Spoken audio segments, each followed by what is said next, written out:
Ron, tell us your title here at Edesia. Yeah, I'm the Chief Development Officer, and I also am in charge of global sales and partnerships. So the people we're working with around the world to distribute our life-saving products. And what products do you have in front of you there that you could tell us about? Yeah, Greg, so this really has been the staple of Edesia's work for 15 years. This is a product called Plumpy Nut.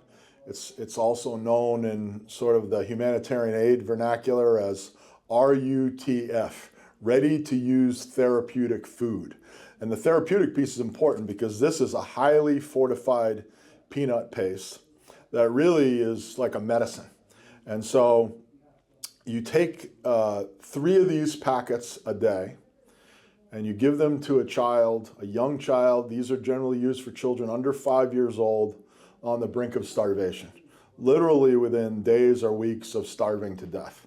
And if you give them 3 of these packets a day for 8 weeks, you'll end that 8 weeks with a 92% plus success rate of a child getting back to relative full health. It's really like a miracle drug, if you will, or a miracle treatment. And it is the gold standard of severe malnutrition treatment around the world. There's no replacement. There's nothing that comes anywhere close to the success rate. And as we saw, Greg, out on our manufacturing floor, you take 1 box of Plumpy Nut is enough for an 8-week treatment for a child to get those 3 packs a day.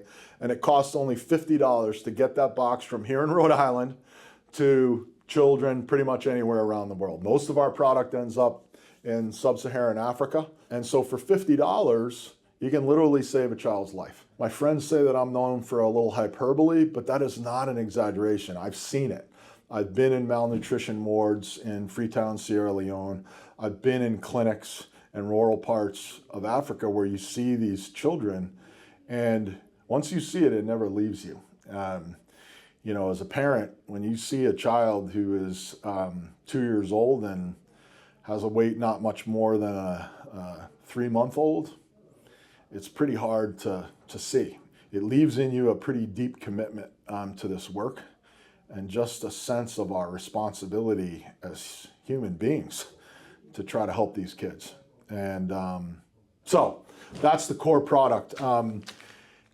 Just to kind of go down the line, there's in the World Health Organization has 2 different levels, if you will, of malnutrition: severe acute malnutrition, or SAM, which is treated with Plumpy Nut or RUTF. And then there's kids who have moderate acute malnutrition. They're on the road, they're not quite as sick, and they're treated with this RUSF. It's more of a supplementary dose. So there's just 2 different products that treat basically 2 different levels of severe malnutrition. Greg, the thing that we've really been shifting our focus towards is, while we've been incredibly proud to be a part of saving 26 million lives of children in 65 countries around the world over the last 15 years, there's been a growing conversation, and our CEO, Nathan Salem's been on the leadership of this conversation globally, that on the one hand, we're proud of saving lives. Of course we want to save lives. And we've set up a system that largely waits for children to be severely malnourished before we're taking huge amounts of action. And most of the global humanitarian aid funding and staffing is in place to treat severe malnutrition when we've let a child get to, you know, the verge of starvation. And yet, Greg, there's a whole series of products. This one's called NutriButter, that if we take children and we know where they are, we know where these at-risk populations are. And if we give them this one simple little packet that costs $15 for a 6-month supply called NutriButter versus $50 for an 8-week supply from a kid on the verge of starvation, this kid's in a relatively stable place.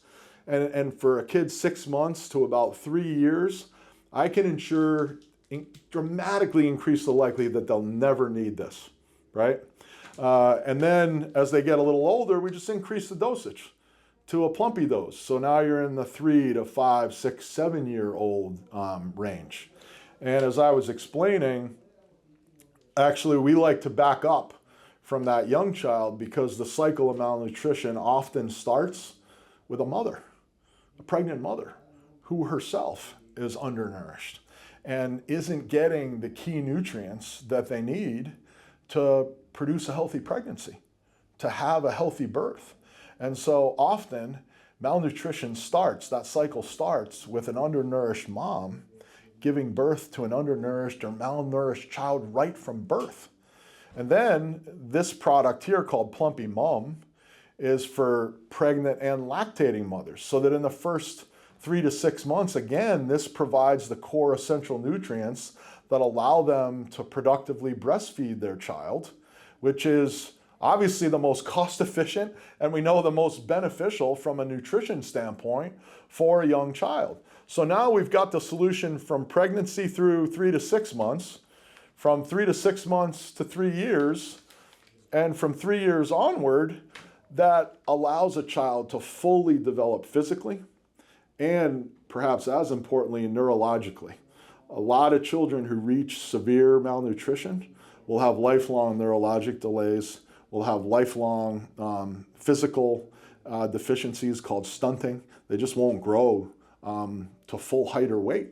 And so, as we like to say, imagine if we invested in prevention and the potential or the human capacity in a generation of children who grow up to be fully neurologically developed, to be fully physically developed, and what that human capital could do to empower communities in Africa to take ownership of their own sustainability. It's like they have a crutch underneath them. There's so much of their young population that honestly is just never going to have the ability to be fully functioning members of their community, to support their families. So again, that's why we really think the future is about prevention. The engineering here, I think people think about us as a nonprofit. They're not really thinking about the technology and the infrastructure and the expertise you have to manufacture this kind of humanitarian food. And when you take a look in there, it's pretty remarkable to see the kind of equipment, and you can see the kind of maintenance that's happening right here on the floor. It's as impressive as any kind of manufacturing facility you're going to find in the private sector. So let's talk about some of these photos here on the wall. Yeah, so these are photos that were actually taken, almost all of them were taken by our CEO, Navin Salem. One of the things that we try to do is we make it our business to be in the field and to go to the places where our products impact being utilized, and to see and meet and know the people who are impacted. You can see these tell the stories of a lot of the different ways that families will get into food insecurity. And these are actual pictures from places Edesia staff has been over the years. I've been fortunate enough to go to Sierra Leone in January most recently. I'm going back to West Africa in July. And we have relationships with the frontline community health workers, the NGOs, the humanitarian aid agencies who are actually on the ground delivering the product we just saw on the line. And so, we make it our business to understand the needs of these folks and the workers who are delivering our product. So these are 2,000-pound super sacks of raw materials. So you can see they're all labeled. So to the far right there is premix. That's the premix of the vitamins and minerals that are specific to whatever product we're making, because each one has a different formulation. Then you have whey. When you move down, you have sugar, you have soy, and these are all the dry goods that are blended into the product. And when it gets to the other side, it's mixed with hot oil and then processed into the paste that you see on the other side. So this is a good place to say, and we've been talking a lot to the current administration, because these products all come from American farmers in 15 states. So we think that this kind of aid is an incredible example of America first. Because in order for these products to get anywhere overseas, it starts with American farmers. Then you have truckers and train workers who get that product to us. Then we make the product here with American workers. It's a manufacturing plant. Then those products leave with American truckers to go to the port in New Jersey and are shipped by US port workers and merchant marines, right, to save lives abroad. So it's historically, it's been something that everybody has viewed as a win-win-win. It's fueling US economy, US farming, US manufacturing, and showing US values in support of kids and families overseas. So those raw materials are brought into here.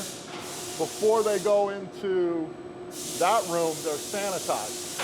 Again, to make sure there's no bacteria once they move in.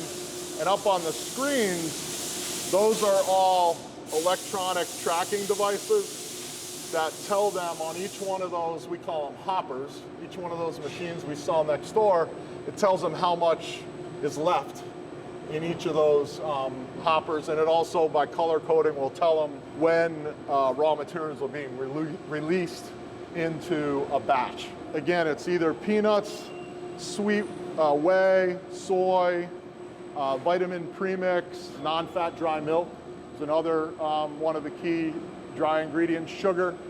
So those are the different ingredients that come in these super sacks. These are the original oil tanks from Edesia's first plant in East Providence that were brought here. And we'll show you our growth over time by the size of our oil tanks as we move along. We went from those small oil containers to these oil containers here, right, that were the next size up. Wow. Each one of these, when we're at full capacity, is a day of oil. And so we get oil shipments about every 3 days. What kind of oil? It's Like corn oil, vegetable oil? It's either canola oil or palm oil. Gotcha. Are the two oils that are mostly used. So you can see when you come around the corner, we've got 4 of these size tanks here that have fueled the increase in production over time. And you said that's 1 day's worth of product? One tank is about 1 day's worth of production. This is raw material for about a week's production, right? So this whole thing, again, when we're at full capacity, this whole thing will get turned over in a week's time. This is all about safety, like every single one of these sacks is barcoded. You can see here's the big sacks of peanuts. All American purchases? All American commodities. And these peanuts come shelled, just like you'd get a jar of peanuts, and then we have a grinder that grinds the peanuts and puts them into the paste format that eventually comes out in the product. These were actually 3 new production lines that we put in that specifically make that preventative product I was telling you about. Because the smaller packaging of that preventative product, the NutriButter or SQLNS, requires a different kind of packaging machine. It's more complex and finicky because you're dealing with a smaller packet, and so our internal engineering team installed those machines and has them, has them up and running. So this is a box maker right here. Makes the boxes, puts the bags, sends them up and over and into our production area where they're then filled with product, come back out here, and then they're put in a pallet. And we'll show you the palletizer here, our robotic palletizer. In the months of late January into February, we received 2 different rounds of stop work orders or contract cancellations, each of which were rescinded. Gotcha. And then they told us to keep making this product, the current administration. Well, we kept making it, but we weren't getting paid. So you can see all these raw materials and you can imagine the cost and the labor and the ongoing manufacturing. So we had to pause production, stop it. And it took them 2 months before we were able to start getting paid because USAID was getting dismantled and many of the just core mechanisms of payment and contracting just came to a halt. So over time and with a lot of advocacy by our CEO, Nathan Salem, and our representatives, I gotta give tremendous credit to our congressional delegation. They've been strong advocates for us. And so we did start to get paid. And then the next hurdle was we had hundreds of thousands of cartons in our warehouse that were supposed to be going to starving children in Sudan, but we couldn't get transportation releases from the US government. Only, I think 2 weeks ago did we get those releases, and I think in the next few days we'll finally be shipping out that product, but that's been a 5 to 6 month kind of odyssey of being able to continue production and then get this product out. The challenge right now is that once we get through the month of June, there are no more orders. Now there's rumors that, and we're hearing indications that there may be some additional funding through the US government this year as the Doge work starts to become complete and things are reassigned to the State Department, but that's kind of the limbo we've been living in right now. So that's why you still see these boxes that have USAID labeling on them. And so again, when I think most people think of a humanitarian aid agency, that is a nonprofit, and Edesia is a nonprofit. We're not in business to make money, we're in business to save lives. Nobody thinks about robots like that are part of the process. Yeah. But in order to produce the product at the scale we have to produce it to save millions of lives around the world, this is the kind of process that you have to have in place. And then you can see this is a pallet of product here. So one pallet of Plumpy Nut, 96 boxes. How much for a box? $50 a box. So that's 5,000 right there? Yeah, about $4,600. Yep, exactly. And so asking for support from donors, you know, whether you're someone who can give $50 and save a life, someone can give almost $5,000 and save nearly 100 lives because they literally are allowing us to ship one pallet all the way up to a truckload or more. So the thing that's, I think, really cool about it is kind of no matter what your means or ability are financially, you can have an impact on 1 kid's lives, 5 kids' lives, 100 kids' lives, 1,000 kids' lives. This is where those boxes are coming out of the production area that we just saw. They come through the wall, they come through here, they're sealed. That just left quality control? That just left quality in there where we saw it going through that line, that distribution line. It comes out through the wall right over there. It goes through an X-ray machine actually to make sure there's no foreign particles in there. Then it's sealed. Yep, you can see the X-ray machine. Then it's sealed, and then it goes around to the palletizer. Yep. This is another ingredient. It's a stabilizer. It's kind of like the glue that holds it all together. Gotcha. So that's one of the final ingredients when it's all the product is all the ingredients are getting mixed together. Gotcha. There's the palm stabilizer that goes in there that helps it feel like a peanut butter. Gotcha. You know, when their kids are eating it, it kind of keeps everything together. So if you're just making these and there's no purchase orders, where are you storing them? Or do you have It's been a huge challenge for us that, so at the same time where we don't have any new orders, we weren't getting paid from USAID, we had hundreds of thousands of cartons of product that we had to store at our own expense. So we had to get outside warehousing. Yep, Which is both not here. easy to find in Rhode Island. Well, we've been fortunate to have some great partners here in Quonset. Good. So we've stored some here, and then we've stored some at a warehouse down at the port in New Jersey. Wow. So all this while, while initially we're not getting paid, we're making product, and then we're taking on additional storage costs because none of the product is moving. And this is not only an Edesia story.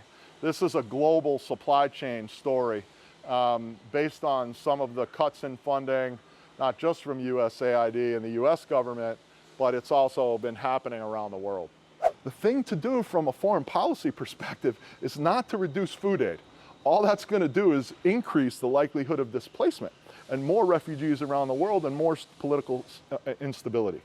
So again, we think there's a lot of efficiencies to be gained in the government.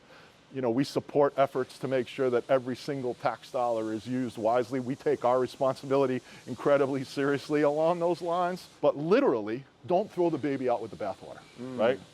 We're producing American products that are going to save lives around the world that help to create stability, that help to stop migration and refugees and some of the challenges we've seen with immigration in this country. So, you know, we think there's an incredible story about how what we do supports America and supports global stability. So how many of these pallets will go on an 18-wheeler? 15 pallets, and it's about 1,700 cartons, I think, that's in a container. So 1350. So one of the great things that I can see is that it's so easy to ship it. Yeah. And it could get damaged if it falls, if it gets Yeah. poked, like it's not the end of the world. Yeah. So it's very efficient. You fill it up, it's already square. Yep. It's using a lot of the height of the truck already. Exactly. So the efficiency is there Yeah. as far as like getting it from North Kingstown to Sudan. Exactly. And our team, we have a logistics team here who has freight forwarding relationships around the world. We've got a pre-positioning warehouse in Tema in Ghana and West Africa. Okay. So we also take some of this product and pre-position it there, so when there's a need, we can get it to anywhere in West Africa within 2 days to 2 weeks from that pre-positioning warehouse. And then for some of the larger orders that have more time frame, we ship this product down to a port in New Jersey where it goes on, you know, giant container ships abroad to whatever port is closest to the end destination. So the weight of this box is regulated by international aid agencies. The cost of this box is enormous. It's like triple walled or like Yeah, very thick. and so yes, it's going to be shipped internationally. Yes, it has to be strong, but there are techniques around boxing that are much more cost efficient than what we have to do, because that's what the regulations tell us in terms of this box. And this is a great example of some of the things that our team has offered as suggestions to DOGE and other global agencies like UNICEF at ways we can save money. Because any manufacturer also knows on the other end what the breakage or leakage was. And so you can do calculations about the cost of whatever breakage might happen if you reduce the quality of that box versus the cost of the box that they're making a ship in now. And we're very confident that we could get a great ROI on a box that's not quadruple bound. So it's just one simple example of the ways we want to be a positive partner with the government and international aid agencies to save money and keep saving lives. This is just the month of April. The countries that have been The served? country's been shipped to. So Haiti, Congo. Democratic Republic of Congo, Nigeria, Burkina Faso, which is in West Africa, Kenya, and Somalia. Now we've got huge shipments about to go out to Sudan. That was those 123,000 cartons that were held up by USAID. These are honestly relatively small quantities for us. This is a sign that this is not normal. This is very low for us. And so this is a sign of the current crisis in the global supply chain, because whether it's UNICEF or the US government, we're just not seeing the kind of orders to meet the global need, and it's causing an increasing crisis. This is what we've been trying to take a proactive stance on. We've been out actively raising money to support production. We're partnering with NGOs to use some of that money we raise to offer reduced pricing that are under our production costs, so we can subsidize it so that they can afford to buy the product themselves and get it to people who need it. So all of us in the industry, the frontline humanitarian aid agencies, the manufacturers and suppliers, the shippers, we're all trying to work together and partner in new ways to keep this product flowing to people who need it and to keep American workers employed.